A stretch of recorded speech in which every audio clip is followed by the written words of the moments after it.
convido você para que feche os seus olhos e conversemos com Jesus.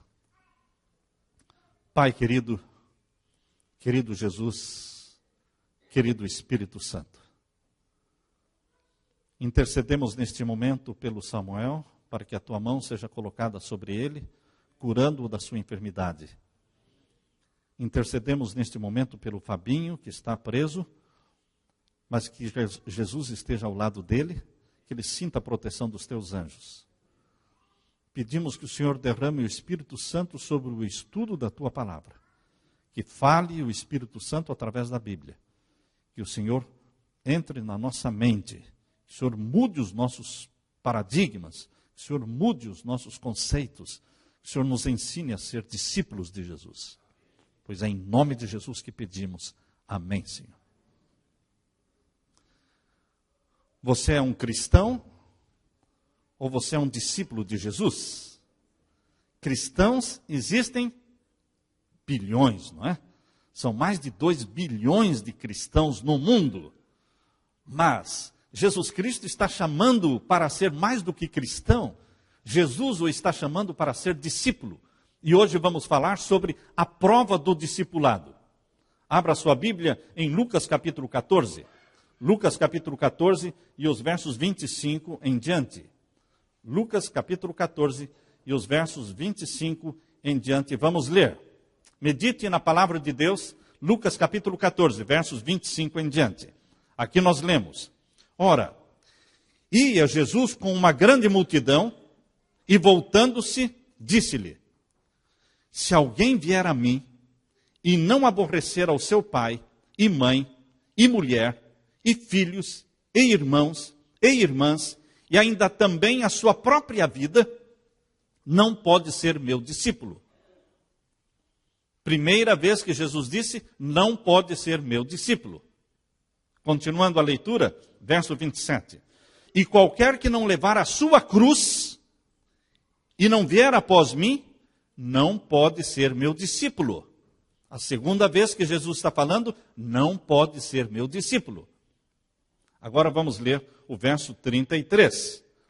Assim, pois, qualquer de vós que não renuncie a tudo quanto tem, não pode ser meu discípulo. Outra vez. Pela terceira vez, Jesus Cristo, em questão de poucos versos, repetiu: não pode ser meu discípulo. Queridos, a salvação é de graça, o perdão dos nossos pecados também é de graça, não tem como comprar a salvação, ela está ao alcance de todos, porque Deus amou o mundo de tal maneira que deu seu Filho unigênito, para que todo aquele que nele crê não pereça, mas tenha vida eterna. João capítulo 3, verso 16. Mas então, qual é o preço do discipulado? Por que nem todos os que são salvos em Jesus vão estar no céu? Porque nem todos os que foram salvos estarão no céu. Porque foram salvos e ficaram somente no primeiro estágio da experiência cristã e não alcançaram o segundo estágio, que se chama discípulo. O discipulado em Jesus Cristo é o alvo, é o sonho de Jesus para você. Por isso Jesus, ele fez discípulos. E antes de subir para o céu, ele disse: ide e fazei discípulos. Porque Jesus não quer somente crentes, mas ele quer discípulos. Para ser discípulo existe um preço. Esta é a segunda fase da experiência cristã. Jesus primeiro salvou e depois os fez discípulos. Para ser discípulo, nós precisamos entender as 3 fases, 3 áreas da nossa vida, que são afetadas diretamente pelo discipulado em Jesus. A primeira área da vida que é afetada pelo discipulado em Jesus está exatamente no Lucas capítulo 14, verso 26. Vamos ler de novo. Lucas 14, verso 26. Se alguém vier a mim e não aborrecer ao seu pai, à sua mãe, à sua mulher, e ao seu filho, à sua filha, ao seu irmão, à sua irmã, e ainda a sua própria vida, não pode ser meu discípulo. Jesus coloca o relacionamento como algo importante para aquele que quer ser discípulo. O relacionamento familiar com pai, com mãe, com filho, com esposo, com parentes, com amigos, isso é muito importante na vida. Mas, meus queridos, para o discípulo de Jesus, o relacionamento maior, superior, é aquele com Jesus. A lealdade para com Jesus está acima da lealdade para com a esposa, ou marido, ou filhos, ou amigos. Jesus Cristo tocou nestes poucos versos de Lucas capítulo 14, verso 25 a 33, ele tocou em 3 áreas.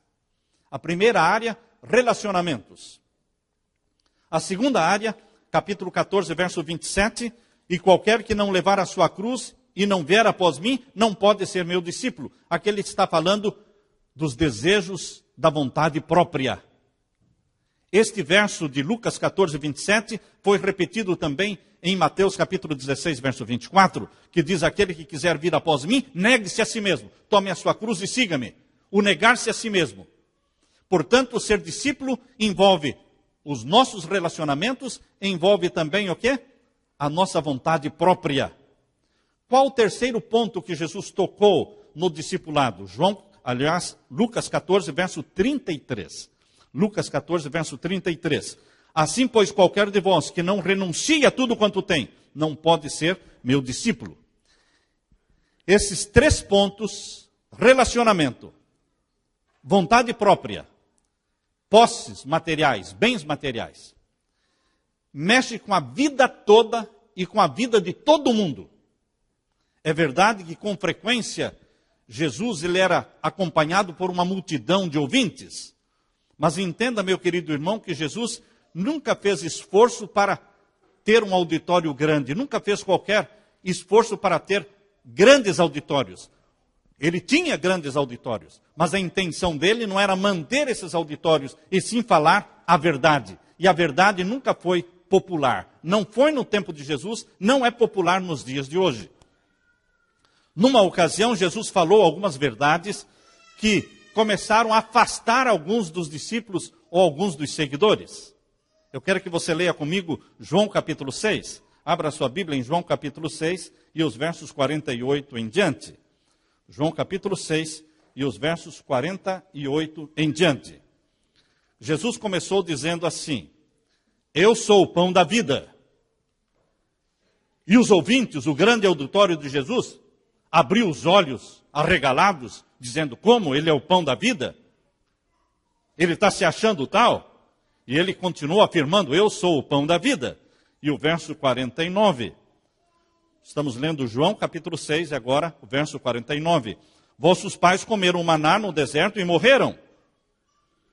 E agora o verso 51. Eu sou o pão vivo que desceu do céu. E se alguém comer deste pão, viverá para sempre. E o pão que eu der é a minha carne, que eu darei pela vida do mundo. E agora o verso 54. Quem come a minha carne e bebe o meu sangue tem a vida eterna, e eu o ressuscitarei no último dia. E agora o verso 60. Muitos, pois, dos seus discípulos, ouvindo isto, disseram: duro é este sermão, duro é este discurso, quem o pode ouvir? E o verso 66 diz: desde aquele momento, muitos dos seus discípulos tornaram para trás e já não andavam mais com ele. Jesus começou a perder o auditório, porque ele começou a falar verdades que precisavam ser faladas. Queridos, Jesus Cristo veio para falar a verdade, mesmo que esta diminua os discípulos. No meio da multidão que seguia Jesus, existiam muitos curiosos. Pessoas que acompanhavam a turma, acompanhavam a multidão, podemos chamar de... era a turma do oba-oba. Tudo é festa, não é? Se é para festa, eu estou nela.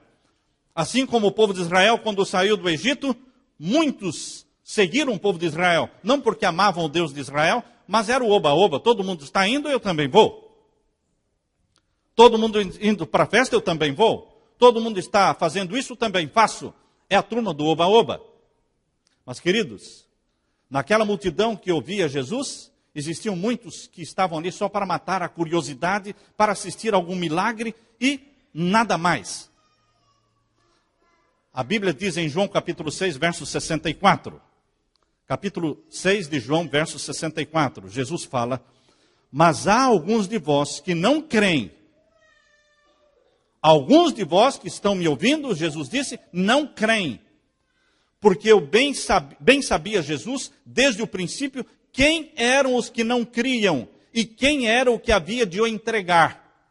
Jesus sabia quem eram os curiosos e quem eram os crentes de verdade. A mensagem de Lucas, capítulo 14, versos 25 a 33, é uma mensagem pesada, que afina as fileiras e faz diminuir o auditório. Mas foi intencionalmente que Jesus falou 3 vezes, não pode ser meu discípulo, não pode ser meu discípulo. Se Jesus falou 3 vezes, é bom a gente entender, porque eu quero ser discípulo de Jesus. É bom a gente entender quais são as regras e as restrições para ser discípulo de Jesus, porque você quer chegar no céu, e lá no céu vão chegar os discípulos de Jesus, não somente os que aceitaram a Jesus como Salvador e ficaram sem fazer nada, sem renunciar nada, sem sacrificar nada, mas aqueles que se tornaram discípulos de Jesus. Estes estarão no céu. Quem mesmo não pode ser discípulo? Primeiro, aqueles que não estão dispostos a abrir mão de relacionamentos.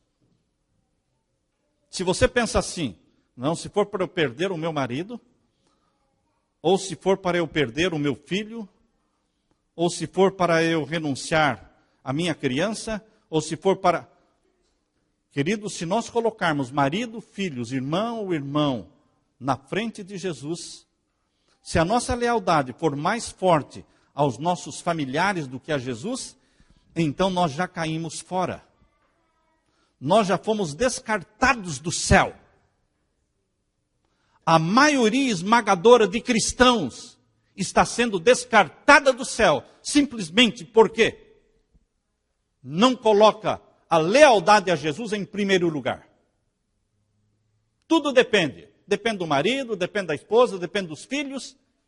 Os relacionamentos com os seres humanos está mais importante do que o relacionamento com Jesus. Por isso Jesus disse, aquele que não aborrecer pai, mãe, filho, filha, irmã, irmão, não pode ser meu discípulo. O que Jesus está dizendo é que a nossa vida não pode ser feita somente dos relacionamentos humanos que são naturais, que todos nós amamos ter relacionamentos humanos, amigos. Ninguém pode viver sem amigos, mas ninguém pode se salvar sem o amigo, que é Jesus. É bom ter amigos, mas sem privar e sem menosprezar o amigo, que é Jesus. Ele é a porta, ele é o pão, ele é a água da vida, ele morreu por você.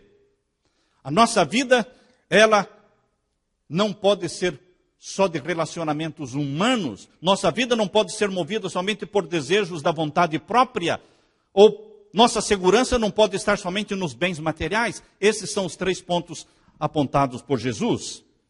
Na terra onde vivemos, não existe uma pressão maior do que a pressão de amigos. Por isso aquele pensamento, diz-me com quem tu andas, eu te direi quem tu és. Porque os amigos exercem uma influência poderosa. E aquele que acha que esta frase, este provérbio não é verdadeiro, ele já está destinado a ser levado pelos amigos, porque a amizade ou leva para o céu, ou leva para o inferno. Os amigos e os familiares exercem uma pressão muito grande, mas Jesus está dizendo, você que me segue, você que me aceita e quer ser meu discípulo, você tem que colocar em segundo lugar, pai, mãe, filhos e filhas, irmãos e irmãs. E até a tua própria vida você tem que colocar em segundo lugar. E tem que colocar a mim, Jesus, em primeiro lugar. Jesus não abre mão disso. Jesus quer mudar nossa cabeça na questão de relacionamentos. Mudar nossa cabeça na questão de vontade própria. Mudar nossa cabeça na questão de bens materiais, posses materiais. Um velho provérbio diz assim, é duro, é muito duro alçar voo altaneiro, sublime, quando estamos rodeados por tantos perus. Sabem por quê? Porque os perus são aves, têm penas, têm asas, mas eles não voam alto, não voam alto. E Deus não quer que você se assemelhe aos perus da vida. Deus o chama para ser como águia. Há milênios a águia tem sido respeitada pela sua grandeza. Há milênios a águia tem sido inspiradora na graça impressionante do seu voo, em sua magnífica envergadura, em suas garras poderosas. As águias não voam em bandos. Você, cristão, tem que estar disposto para andar sozinho, se preciso for. De ficar sozinho na contramão do mundo.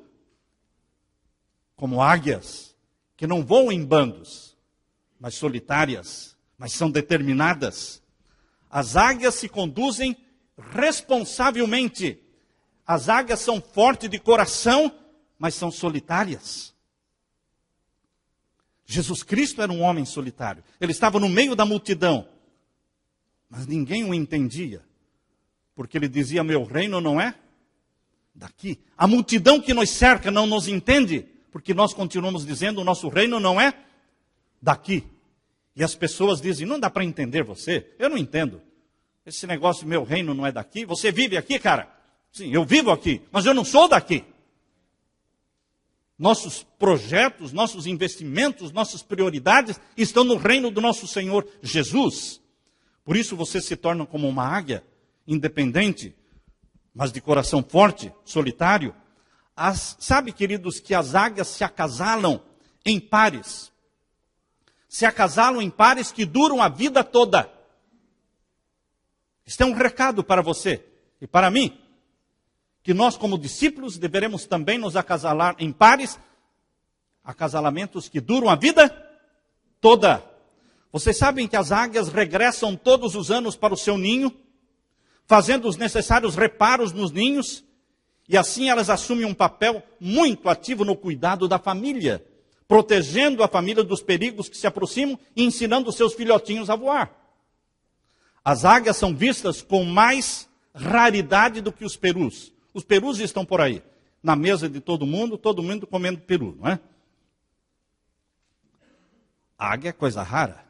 De vez em quando você vê uma águia, uma grande águia, com aquelas asas grandes, voando alto.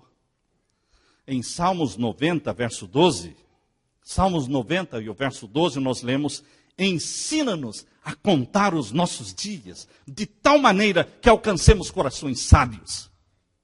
Deus não quer que você simplesmente viva.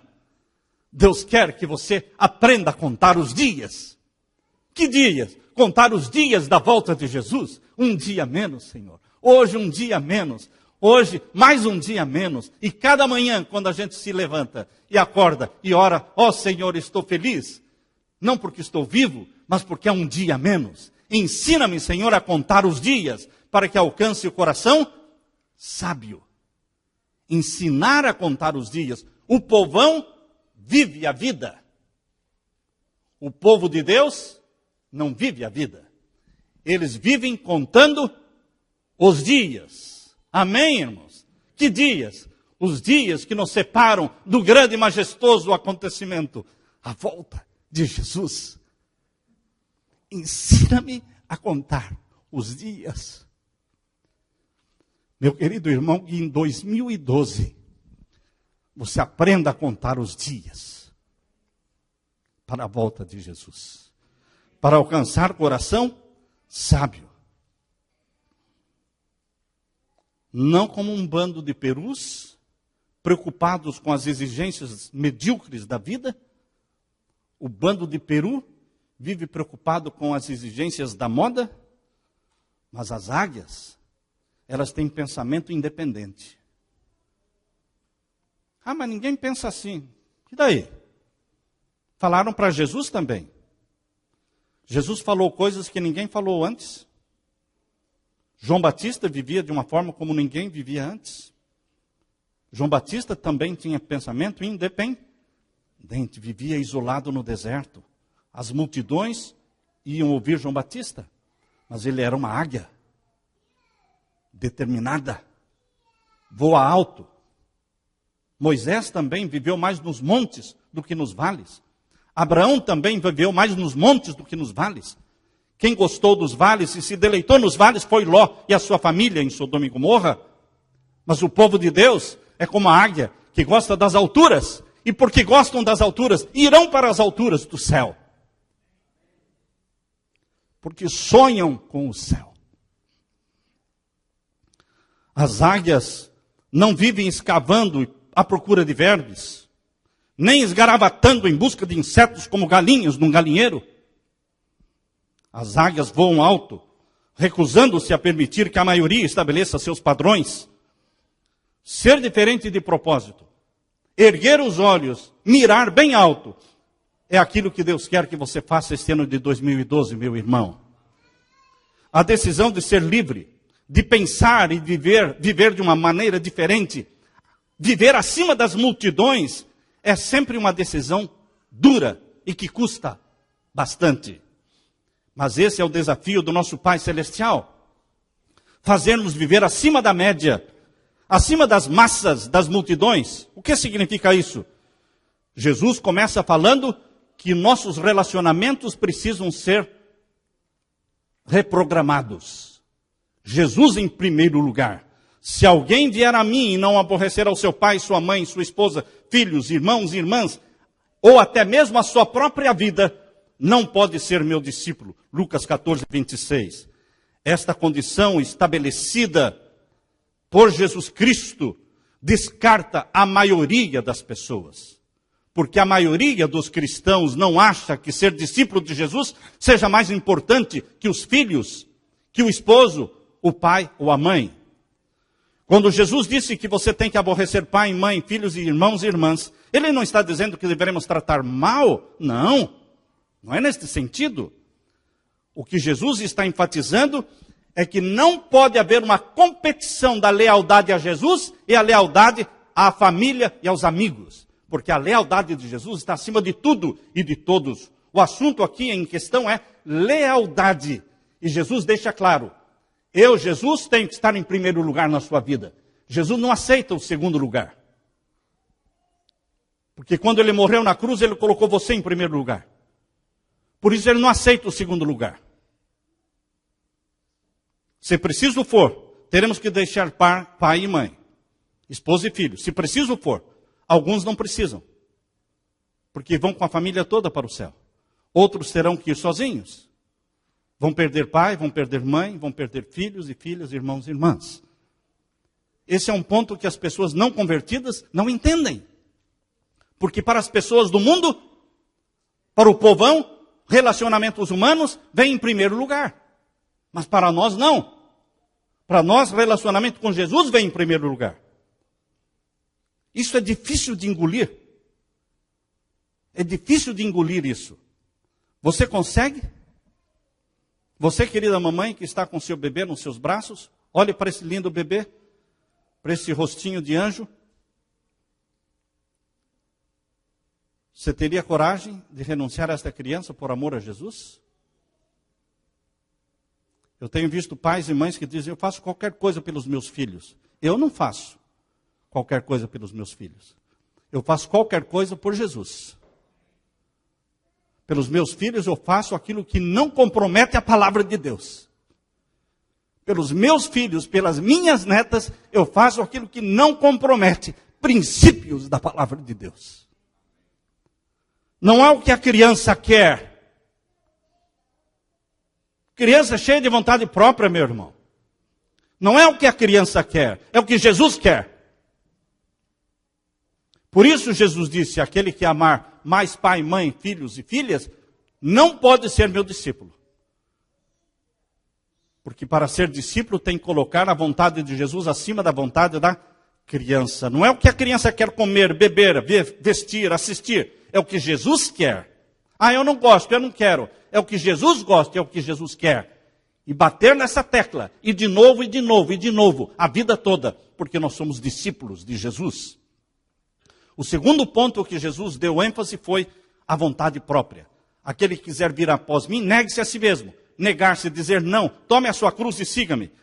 Jesus estava falando de uma figura muito comum no primeiro século. No primeiro século, quando Roma dominava o mundo, era muito comum ver alguém carregando uma cruz. Quando o povo encontrava alguém carregando uma cruz, sabia, coitado, esse aí está sentenciado à morte. Só no primeiro século, só quem estava sentenciado à morte era visto caminhando numa rua, carregando a sua própria cruz. Porque era a cruz onde ele ia ser crucificado. Usando esta figura, Jesus disse, aquele que quiser vir após mim, negue-se a si mesmo, tome a sua cruz e siga-me. Ou seja, o discípulo de Jesus é alguém que carrega uma cruz. Não para crucificar outras pessoas, mas para crucificar o seu eu, a sua vontade própria. Por isso ele diz, negue-se a si mesmo, diga não para si mesmo, para os seus desejos, suas vontades. Crucifique-a na cruz, para que a vontade de Jesus seja soberana na sua vida. Meus queridos, posses pessoais, bens materiais. Jesus disse em Lucas 14, 33, da mesma forma, qualquer de vós que não renuncia a tudo o que tem. Vejam que para um moço rico, Jesus disse, vai, vende tudo o que tens, dá aos pobres, vem, segue-me. E ele ficou triste e se perdeu, porque não estava disposto a dar ou vender tudo o que tinha. Para outro, Jesus não disse, vai, vende tudo o que tens. Para Zaqueu, por exemplo, ele não falou. Porque Zaqueu, antes de Jesus falar, ele já se dispôs a dar a metade dos seus bens para os pobres e devolver 4 vezes mais de quem ele tinha roubado. Este não tinha o coração na riqueza. Para uns, Jesus diz, vai, vende tudo o que tens. Para outros, não precisa falar, mas o espírito é o mesmo. Dedicar tudo a Deus. O princípio é o mesmo. Dedicar tudo o que temos a Deus. O dinheiro na mão dos filhos de Deus não é para embelezar a casa. O dinheiro na mão dos filhos de Deus não é para comprar um carro 0 quilômetro ou uma Ferrari. Não, o dinheiro na mão dos filhos de Deus é para alimentar o pobre, vestir o nu, o faminto.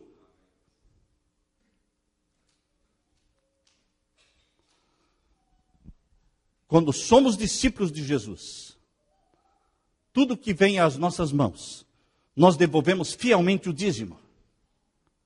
Damos nossas ofertas e temos um fundo reservado para ajudar os pobres. Nunca caia na loucura de dizer para um pobre e necessitado, sorry, eu queria te ajudar, eu gostaria tanto, mas eu não estou em condições. Você está cavando a sua própria sepultura, meu irmão, porque Deus não aceita isso. Se você não pode dar 100, dê 10. Se não pode dar 10, dá 5. Se não pode fazer nada, o que eu posso fazer? Mas eu não quero deixar você na mão. Queridos, bens, aqueles que têm muito, aqueles que têm pouco. Se somos filhos de Deus, vamos consagrar tudo. As águias que voam altaneiras, lá em cima possuem ar puro para respirar. Não tem o seu voo prejudicado por excesso de bagagem. Somos realmente peregrinos na terra? Ou temos excesso de bagagem? A águia voa alto porque não tem excesso de bagagem, nem de gordura. Queridos, nós temos que ser como a águia. Se estamos indo para o céu, não podemos ter excesso de bagagem. Pelo tamanho da mala, você desconfia de quanto tempo a pessoa vai ficar na sua casa. Você olha para o tamanho da mala. Você já sabe quanto tempo. Queridos, pelo tamanho da bagagem que nós estamos carregando, estamos dizendo para o mundo se estamos indo para o céu ou não. Se somos peregrinos ou só gostamos de cantar o hino Peregrino Sou. Muitos só gostam de cantar o hino Peregrino Sou, mas não são peregrinos nem aqui nem na China. Porque eles compram, e compram, e compram, e compram. A obsessão é comprar. A realização é comprar, não é dar. Não é se dar.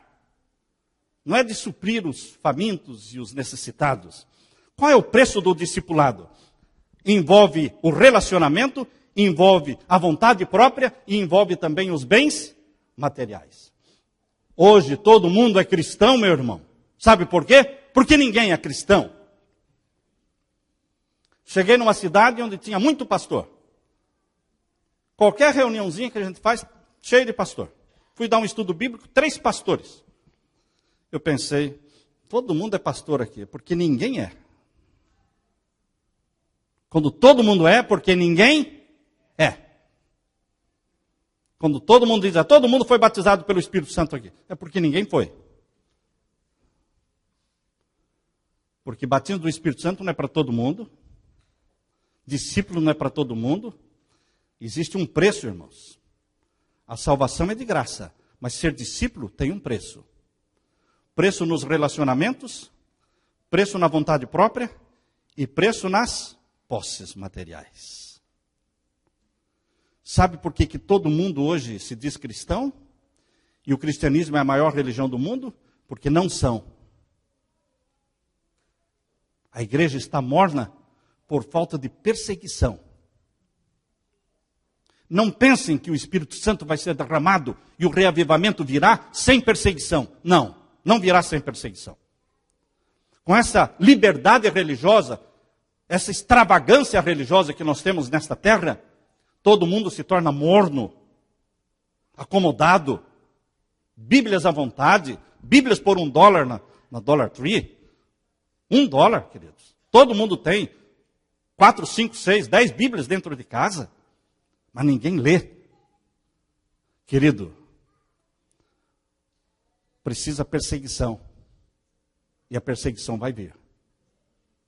Porque a igreja nunca foi mais fiel do que no tempo da perseguição. Olha para a história da igreja. Eu estava lendo sobre a igreja subterrânea na Rússia.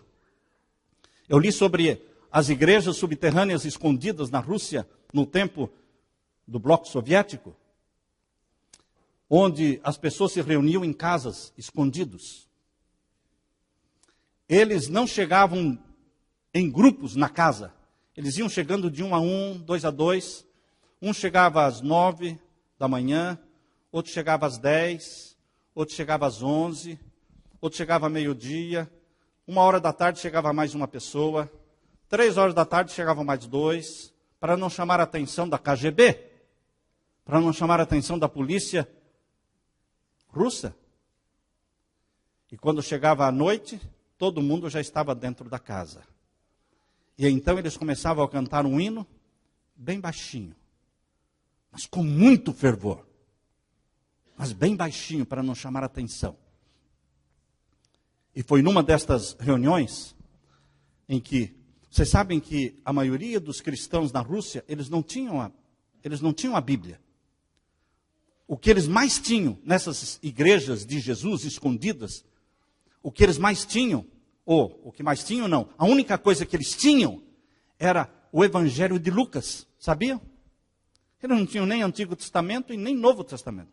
Eles tinham o Evangelho de Lucas. E o que eles fizeram com o Evangelho de Lucas? Eles rasgaram o Evangelho de Lucas em pedacinhos e deram um pedacinho para cada um. Cada um levava um pedacinho para casa e decorava, e decorava, e decorava. Porque na reunião seguinte, eles tinham que trocar aquele pedacinho com outra pessoa. Pegar o pedacinho dela e dar o dele. Para decorar o outro pedaço. Foi numa dessas reuniões, quando eles estavam ali louvando a Deus com fervor, mas bem baixinho, de repente a porta foi arrebentada. Pá! A porta se escancarou. E entraram 2 soldados com arma na mão. E disse, todo mundo está preso. Todo mundo em pé, frente para a parede. Vocês amam a Jesus mesmo? Estão dispostos a morrer? Quem não estiver disposto, pode sair, vai embora. 4, 5, 10 pessoas sumiram na noite. E o soldado disse de novo, mais uma oportunidade. Alguém quiser ir embora, que poupar a sua vida, está em tempo. Mais 2, 3 foram embora. Agora é a última oportunidade, vamos fechar a porta. Alguém mais quer sair? Mais 2 pessoas saíram. Crianças olhavam para os seus papai, para sua mamãe, e eles, com o olhar, transmitiam confiança. Confiança. Fique firme, filho. Fecharam as portas. E aí os 2 soldados disseram, continua com a mão para cima. Só que agora é para louvar Jesus. Porque nós também somos crentes. Semana passada eles disseram, semana passada nós fomos prender uns crentes numa casa. E o que aconteceu? Nós fomos presos por Jesus. Fomos prisioneiros de Jesus agora. Agora nós fizemos isso porque os falsos cristãos não são de confiança. Por isso foi bom eles irem embora. Porque agora podemos dizer para vocês que nós também somos cristãos. Meus queridos, está faltando perseguição. E ela vai vir com o decreto dominical. E virá muito logo. Ser discípulo de Jesus. Renunciar posses e bens materiais. E usá-los também, posses e bens materiais, para Jesus. Renunciar à vontade própria. E colocar a lealdade a Jesus em primeiro lugar. O que vai separar você do amor de Deus, meu querido irmão? Eu quero terminar lendo para você o que está em Romanos. Abra sua Bíblia em Romanos capítulo 8, verso 35. Romanos capítulo 8 e o verso 35. E depois o verso 38 e 39. Quem vai nos fazer desistir de Jesus? Quem? Essa é a pergunta que a Bíblia está fazendo. Medite nesta pergunta. Romanos capítulo 8, verso 35, depois 38 e 39. Leia comigo. Quem nos separará do amor de Cristo? Quem? A tribulação, a angústia, a perseguição, a fome, a nudez, o perigo, a espada? Porque eu estou certo, verso 38 agora, de que nem a morte, nem a vida, nem os anjos, nem os principados, nem as potestades, nem o presente, nem o porvir, nem a altura, nem a profundidade, nem alguma outra criatura nos poderá separar do amor de Deus que está em Cristo Jesus, nosso Senhor. Amém e amém. Aleluia. Ora, vem, Senhor Jesus, porque nós somos teus discípulos, comprados pelo teu sangue. Não temos vontade própria. A tua vontade é a nossa vontade. Jesus disse, a minha comida e a minha bebida é fazer a vontade daquele que me enviou. Fale e repita isso todas as manhãs. Ah, mas não é. Como é que eu vou falar uma coisa que não é? Continue falando que vai se tornar uma realidade. Vai falando, porque a palavra que sai pela boca influencia a sua mente e começa a mudar o seu pensamento. Repita, mesmo que você não creia nisso, mas repita todas as manhãs. A minha comida, Senhor, e a minha bebida é fazer a tua vontade, a vontade daquele que me enviou. Repita e repita. Isso se tornar realidade na sua vida. Ora vem, Senhor Jesus, que a graça e a paz do meu Senhor Jesus estejam com você. Amém? Amém.